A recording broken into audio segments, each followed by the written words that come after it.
নমস্কাৰ স্বাগতম জনাইছো আমাৰ চেনেলৰ অন্য এটি ভিডিঅ'ৰ মাজলৈ পুনৰবাৰ আপোনালোকক আজিৰ ভিডিঅ'টোত আমি বৰ্তমান যেটো এটা বিষয় চলি আছে অসম চৰকাৰৰ যি 40000 নতুন নিযুক্তি third grade fourth grade Assam police শিক্ষক নিযুক্তি সেই আটাইখিনি কথা এই ভিডিঅ'টোত আলোচনা কৰিম কিমান দূৰ সঁচা বা কিমান দূৰ মিছা যিমানখিনি নিউজ চেনেলে বা কিছুমান ইউটিউব চেনেলত বৰ্তমানো কৈ আছে যে 40000 যেটো নিযুক্তি হ'ব তাৰ আমাৰ যেটো হিসাব নিকাচ হৈ গ'ল সেই হিসাব দাখিলত সেইটো উল্লেখ কৰিছে বুলি সদনত তো সেইটো সম্পূৰ্ণ মিছা কথা সেইটো আপোনালোকে চিন্তা কৰিব নালাগে বাজেটত সেইটো 40000 যে বৰ্তমান নিযুক্তি প্ৰক্ৰিয়া হৈ আছে এপইন্টমেন্ট হোৱা নাই হয়তো 2025 ৰ ভিতৰতে এপইন্টমেন্ট হ'ব সেই বস্তুখিনিহে উল্লেখ কৰিছে তাত কিন্তু নতুনকৈ কোনো ধৰণৰ এতিয়ালৈকে ৰিক্ৰুটমেন্টৰ কথা মুখ্যমন্ত্ৰী মহোদয়ে ঘোষণা কৰা নাই বৰ্তমান যিমানখিনি প্ৰচেছত চলি আছে বিশেষকৈ এডিআৰই গ্ৰেড 3 গ্ৰেড 4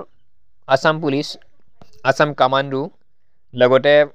শিক্ষক নিযুক্তিৰ যিমানখিনি ৰিক্ৰুটমেন্ট প্ৰচেছ বৰ্তমান চলি আছে সেইখিনি সম্পূৰ্ণকৈ শেষ হৈ যাব এইখিনি 2025 ৰ একদম শেষৰ পিনে এপইন্টমেন্ট দিব আৰু এপইন্টমেন্ট হোৱাৰ পিছতে হয়তো এডিআৰই 3 বা তেনেকুৱা নতুন ৰিক্ৰুটমেন্টৰ এডভাৰটাইজমেন্ট মুকলি কৰিব বৰ্তমানলৈকে কোনো ধৰণৰ ইয়াৰ নতুন ৰিক্ৰুটমেন্টৰ এতিয়ালৈকে একোৱেই খবৰ নাই আপোনালোকে হয়তো কিছুমান নিউজ চেনেলৰ কথা শুনি হয়তো ভাবি থাকিব পাৰে যে এডিআইৰ বাবে আমি নেক্সট এডিআইৰ বাবে প্ৰিপাৰেচন কৰিব পৰা হলো 40000 নতুনকৈ নিযুক্তি হ'ব তো অসম পুলিচৰ বাবে প্ৰিপাৰেচন কৰিব পৰা হলো সেইবোৰ সম্পূৰ্ণ মিছা কথা এতিয়ালৈকে একো হোৱা নাই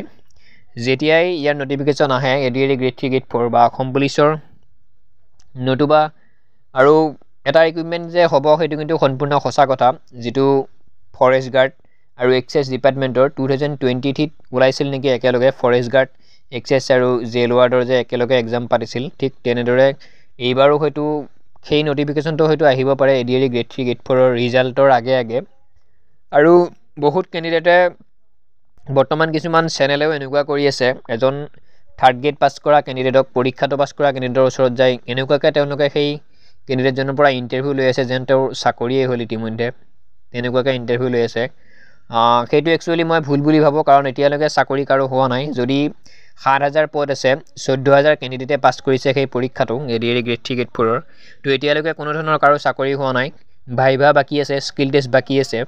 সেই বস্তুখিনি বাকি থকাৰ পিছতো পাস ফেলৰ ৰিজাল্টৰ পিছতো আপোনালোকৰ মেৰিট মাৰিব লাগিব যিমান পোষ্ট আছে সেইখিনি হে ক্যান্ডিডেট ৰাখিব গতিকে চাকৰি এতিয়ালৈকে কাৰো হোৱা নাই কোনেও যাতে কাকো ঠাট্টা মস্কৰা নকৰে নেক্সট এনেকুৱা যাতে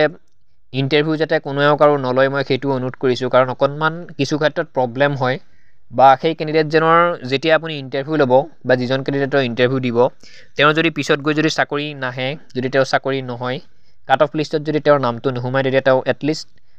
কিছুমান হয়তো লাষ্ট পাব তেওঁ মানুহৰ আগত ওলাবলৈ সেইটো কাৰণে আপোনালোকক অনুৰোধ কৰিছো তেনেকুৱা এতিয়া ইন্টাৰভিউ ভিডিঅ' বনাব নালাগে নেক্সট যেতিয়া চাকৰি হ'ব এপইন্টমেন্ট যেতিয়া হাতত পৰিব তেতিয়া আপোনালোকে তেনেকুৱা ইন্টাৰভিউবোৰ বনাব হেতু বাৰু কোনো কথা নাই আমিও চেষ্টা কৰিম তেনেকুৱা ইন্টাৰভিউ ল'বলৈ তো ভিডিঅ'টো ইমানেই আছিল এই 40000 যে পোষ্ট নতুনকৈ অহা বুলি কৈছিল সেইটো সম্পূৰ্ণ মিছা কথা আৰু যেতিয়াই নতুন নটিফিকেশন আহে আমি কৈয়ে দিম আপোনালোকক জনাই দিম আপোনালোকৰ এডুকেশ্যন কোৱালিফিকেশন মোক জনাবলৈ নাপাহৰিব ভিডিঅ'টো সম্পূৰ্ণকৈ শেষলৈ চোৱালৈকে পুনৰবাৰ ধন্যবাদ জনাই আজিৰ ভিডিঅ'টিৰ সামৰণি মাৰিছো জয় অসম